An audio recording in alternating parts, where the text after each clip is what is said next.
Saludamos a la doctora María Amparo Casar a estas horas en su juicio y también al maestro Leo Zuckerman. El tema hoy los convoca a ambos a luchar con valor para aclarar la información tan confusa que ha derivado de todo esto.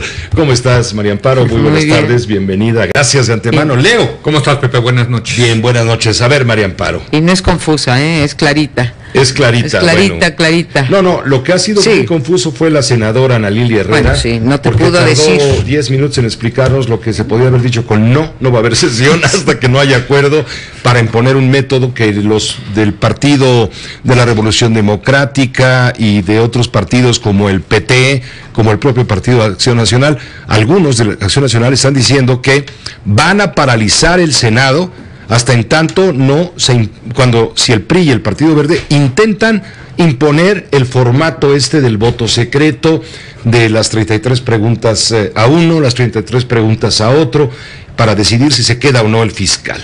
Pues a ver si lo pueden paralizar por el tiempo que necesitan, porque si se les pasan los 10 días, se quedan sin poder restituir al fiscal. A ver cómo la juegan. Pero te decía yo, no hay confusión. Y tampoco es como decía el subprocurador o el procurador en funciones, Elías, no es un problema técnico, lleva 3 días, aquí mismo te lo dijo el viernes, ¿no? Que eran argumentos técnicos. No, aquí estamos hablando de política y de política pura y dura, ¿sí? Y se remueve al fiscal Peña Nieto, al fiscal Santiago Nieto. Te traicionó el inconsciente. Me traicionó el inconsciente por motivos claramente políticos. Y te hago una pequeñísima reseña, porque yo dije que iba a ser pimponeado esto. Día 1, o sea, el viernes se le remueve por violaciones al código de conducta. Al código de conducta de la PGR, que incluye desde que tengas el escritorio así como lo tienes tú. De desordenado. Les quiero decir que... No, ¿cómo desordenado? Tiene orden. Eso en todo caso, si es que hubiera cometido un delito, se tiene que seguir un procedimiento y la pena no es grave porque es una falta administrativa que merece o bien sanción o bien suspensión de 1 a 15 días. Al día, en la tarde aquí, Pepe, en este estudio en el que estamos sentados, Leo y yo, el procurador en funciones, Elías, te dice que no, que se violó el debido proceso y que se violó la presunción de inocencia. Y después, ayer nos llega la carta, día 23, que está fechada el día 20, en donde no se le acusa de haber violado el código de conducta, sino que se le acusa de haber violado la presunción de inocencia. ¿Sí? Y de haber comprometido las investigaciones. Así como hay que decir, desde mi punto de vista, que en la carta que mandó Coello o Lozoya, yo no veo ninguna amenaza a Santiago Nieto, también tengo que decir que no veo ninguna violación ni ningún hecho que comprometa la investigación que se estaba llevando a cabo, que es lo que está arguyendo el señor, el abogado Coello Trejo. Sí, claro que no podemos decir que vivimos en un Estado de Derecho, pero no por las razones que él esgrime. No podemos, porque en este país se sigue ejerciendo la justicia con puro criterio político cuando estamos hablando de casos como este. Leo. Pepe, estamos frente a un caso lleno de mentiras. Lleno de mentiras. Primera mentira, que corrieron a Santiago Nieto por hacer una filtración. Si alguien ha filtrado varios casos en la Procuraduría General de la República durante este sexenio, ha sido el propio gobierno de Enrique Peña Nieto. Se lo hizo a Josefina Vázquez Mota en el pasado verano, con un caso que de lavado de dinero de la familia, que resultó ser una mentira, y que yo sepa, no corrieron a nadie por haber hecho esa filtración. Y te puedo dar muchísimos más casos de filtraciones de la Procuraduría que deberían de haber estado bajo la secrecía de las investigaciones. De repente el gobierno se vuelve en un meticuloso fiscal que quiere guardar las formas. Mentira número 1, a Santiago Nieto no lo corrieron por esa filtración. Mentira número 2, dice el procurador interino Alberto Elías Beltrán, que él tomó la decisión. Perdón, para todos los que sabemos quién es Enrique Peña Nieto, formado en la escuela mexiquense del PRI, ¿tú crees que va a aceptar el presidente que un segundón un funcionario de segundo nivel encargado del despacho, un interino, toma una decisión de este calibre? Por favor, pues va en contra de todo lo que es el grupo Atlacomulco, digámoslos claro. El señor Elías Beltrán por lo menos consultó a Los Pinos, si no es que recibió la orden directa de Los Pinos para despedir a Santiago Nieto. Segunda mentira. Cosa que no es novedad, Tercera, Leo. sí. No es novedad eso. No, pero todos los presidentes. Pero los voy procuradores. por la tercera, rápidamente la tercera mentira. Dice el PRI ahora que quiere la cédula secreta, el voto secreto, para que haya imparcialidad en esta decisión. No. Quieren la cédula secreta porque tienen 62 votos del PRI y del Verde, les hace falta 3 y quieren esos 3 taparlos. Quieren que no se haga público esos 3 esos senadores, quiénes son esos senadores, porque habrían votado junto con el PRI y el Verde para sostener la destitución de Santiago Nieto. Lo que está pidiendo la oposición es que se haga público. Que la sesión sea pública. Y tiene que ser público. Desde luego que tiene que ser público, hombre. Pues están en una decisión fundamental donde los ciudadanos tenemos todo el derecho de saber cómo votan. 3 mentiras en lo que van de estos días. La gran pregunta es: ¿por qué está mintiendo el gobierno de Peña Nieto? ¿Por qué está mintiendo el PRI? ¿Qué están escondiendo? ¿Qué hay detrás de la remoción de Santiago Nieto? Yo cada vez estoy más convencido que tiene que ver con la investigación del caso Odebrecht y de que el presidente tomó la decisión de sacarse a Santiago Nieto ahorita, pensando que el costo era menor hacerlo ahorita que hacerlo en el futuro, Pepe. ¿Por qué no vamos ahora a las verdades, ya que nos ilustró? Sí, con 3 mentiras. Voy yo a mis 3 verdades. Primero, la justicia en este país se sigue ejerciendo para unos cuantos, ¿sí? Para los que tienen dinero y por motivos políticos. Correcto. Aquí esa es mi primera verdad. Mi segunda verdad: es el único país en el que está involucrado el caso Odebrecht que no ha tenido ninguna consecuencia. Correcto. En donde no ha habido ninguna resolución ni de un funcionario menor ni desde luego a un funcionario mayor, como ha ocurrido en Perú, como ha ocurrido en Argentina, como ha ocurrido desde luego en Brasil, en Guatemala, en Colombia. Dominicana. Aquí, en Dominicana. Sí. Segunda verdad. Tercero, estamos en presencia de un conjunto de legisladores que hoy vienen a decir que quieren hacer su tarea cuando no la han hecho nunca y ni siquiera se fijaron, como nos los acabas de decir tú, que el fiscal hoy en funciones no tenía ni siquiera los requisitos formales para ocupar el puesto.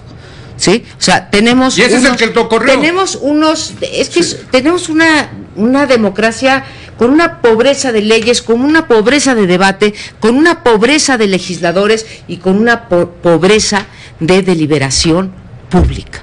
¿Sí? Nada de eso. A nosotros, a los mexicanos, desde el viernes para acá, no han hecho más que querer enredarnos. ¿Para qué?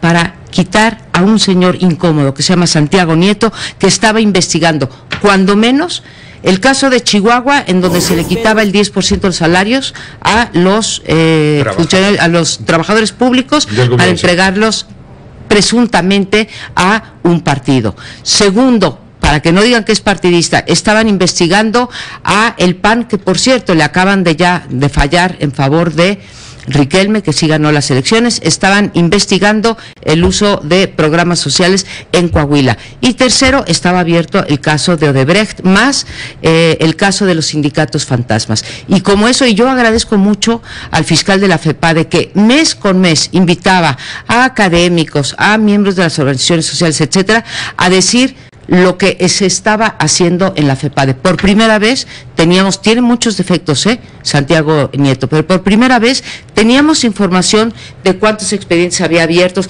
¿Cuántos ministerios públicos, Leo, crees que tiene la FEPADE? Para los delitos electorales, como si fueran una excepción en este país. Tiene 67 y tiene 170 millones. Es el doble de lo que es, nada más el doble, La mitad de eso, pues, se robó César Duarte de los trabajadores al servicio del Estado en Chihuahua.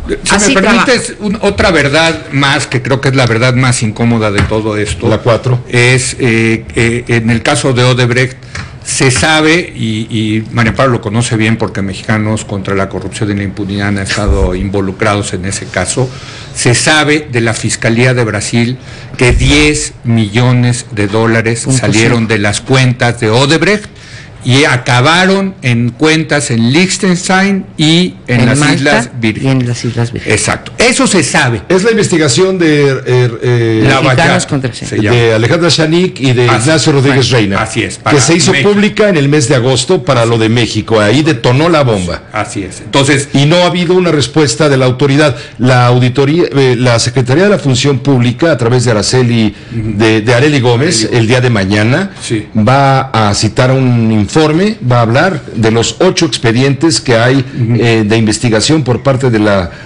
Fiscalía, perdón, de la Función Secretaría de la Pública Función Pública. respecto al caso Odebrecht. Mañana debería de haber... Bueno, y en Pero- la carta pero de permítame renuncia, nada más, en la nada carta de más. renuncia del procurador viene Sí. que ya estaba armado el caso. pero de Cervantes. yo quisiera nada más remarcar en el caso de Odebrecht que salió ese dinero, 10 millones, de los cuales 4 millones habrían salido durante la campaña del entonces candidato del PRI a la presidencia, Enrique Peña Nieto, A ver. por presuntas instrucciones del entonces coordinador de vinculación internacional de la campaña, Emilio Lozoya. Emilio A la Lozoya. sazón, Emilio. 4 millones de dólares durante la campaña. ¿Qué dice? Yo he escuchado al abogado Coello, dice, mi cliente no tomó ese dinero. Bueno, ¿qué está diciendo? ¿Qué va a decir, Leo? Bueno, no sé, a ver, es que ese es el punto. El dinero sí se transfirió, ¿verdad? Está comprobado que el dinero ahí llegó a esas cuentas. Él Entonces, dice que una hay de dos. hojas de Excel. Una Que de no hay un dos. sello bancario. Una de Sí, dos. sí hay un O sello el bancario. dinero, A o ver, el un dinero sigue en esas cuentas, o alguien fue a sacar el dinero, ¿no? A ver, nada más La una pregunta es aclaración, quién Leo. fue a sacar el dinero y qué se hizo con ese dinero.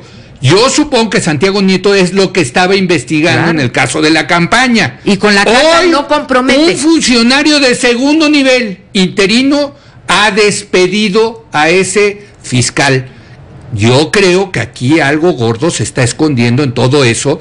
Y perdón, pero no nos tenemos que tragar las mentiras que nos están tratando de vender, de que fue por el código de conducta, de que fue el procurador interino y no el presidente. Y número 3, de que van a votar por cédula secreta para que haya imparcialidad en el... A ver, perdón, es que de verdad los priistas creen que seguimos en la época de los años 70 donde nos podían vender esas patrañas.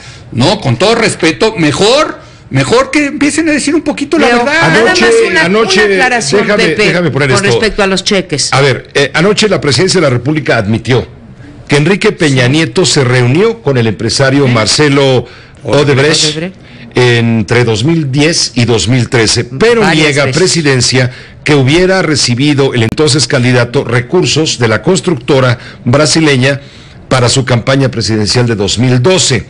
La carta que envió al Reforma, el vocero presidencial, Eduardo Sánchez, dijo que Peña Nieto se reunió con múltiples empresarios nacionales y extranjeros con inversiones en México, entre ellos los directivos de Odebrecht y sus filiales. Ahí está el caso de Braskem, que en aquellos años era la 7ª empresa más grande de Latinoamérica y que inició operaciones en México en el 92. Dice que ningún funcionario de Odebrecht o sus filiales, Braskem, tuvo participación alguna en la campaña de la presidencia de la República de Enrique Peña Nieto, por lo que las afirmaciones publicadas por el testigo Carlos Fadigas de Braskem, que habla de $1,5 millones a la campaña, son falsas. El director de Braskem, y de acuerdo con lo publicado por Mexicanos contra la Corrupción y la Impunidad, el propio Fadigas admitió que acompañaron de tiempo completo toda la campaña del PRI y del actual presidente Peña, solo de él, no solo también, sino de su equipo. Mexicanos contra la Corrupción obtuvo una copia de la transcripción del encuentro entre Fadigas, quien realizó esta afirmación. Y dice el vocero presidencial, y con eso termino, dice en su carta que autoridades electorales auditaron las fuentes de financiamiento y gastos ejercidos por el PRI en dicha campaña y dictaminaron la legalidad de los comicios. Y si me permiten, nada más déjame hacer esta aclaración, por favor, porque sí es importante. Aquí, como lo acabas de decir, nosotros tuvimos acceso, en particular el periodista Raúl Olmos, tuvo acceso a esta declaración de este testigo, en donde dice que Fadigas, $1,5 millones de pesos. Nosotros De exhibimos, dólares. de dólares, nosotros exhibimos hace algún tiempo, 3 semanas o así, o 4, los documentos probatorios de esas transferencias de las que acaba de hablar Leo. Sí hay documentos. Lo que no está claro es a quién fueron a dar, porque obviamente no iban a decir Emilio Lozoya Talman, No, ¿verdad? no, claro, pero- Entonces, no son, o sea... No, pero esa era la eso labor es lo del que fiscal. eso es lo que está haciendo el fiscal, sí. rastrear a dónde Claro, llegó follow the ese money. dinero. Pero déjame nada más agrego algo que no lo va a decir María Amparo, concluimos, ¿no? y yo sí lo agrego en toda esta historia.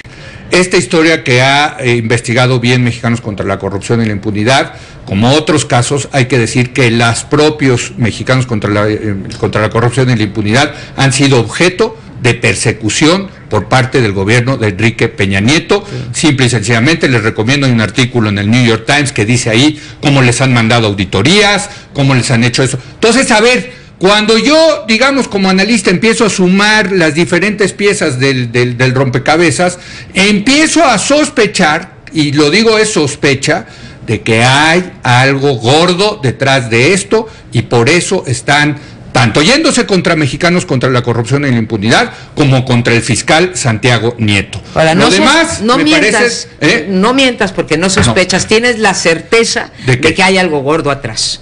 Bueno, sí, es que bueno, no lo puedo decir porque esperaba yo aquí dice la presidencia que ellos niegan que hayan recibido, Pues sí. están en su papel, pero que el que al final puede tiene ser. que investigarlo es el fiscal, y el fiscal nos tiene que decir cuál es lo que encontró en sus investigaciones. Y puede ser, Yo también Felipe sospecho, Calderón se déjame reunió y ponerlo, no hay nada. sospecho, ¿no? Tengo una certeza basada en distintos variables que veo por ahí presentes, pero me parece, lo que sí me indigna es que nos traten de mentir De esa esta manera, hombre. Muy bien, Tan Leo. burda. Sí. Listo. ¿Listo, señor? Seguimos dándole porque esto da. Bueno, De esto va a da dar. para mucho más. Cuando menos los 10 días hábiles que Sí. tienen los senadores. Vamos a agotar nuestros para- 10 días hábiles de noticiero para bien. estarle duro y Aquí dale, está. duro y dale, hasta que los señores Gracias, legisladores... Pepe Leo. Gracias, Es un gracias. placer. No, gracias. Gracias, Jugar María ping-pong Amparo contigo. Casar. Sí. Gracias, la doctora María Amparo Ahora sí Casar. que nos de su pongan juicio. las golondrinas, man. A ver Ahora si sí pónganle las regresamos. golondrinas, pero a los dos. A A ver los si dos. regresamos, mano, ¿cómo está?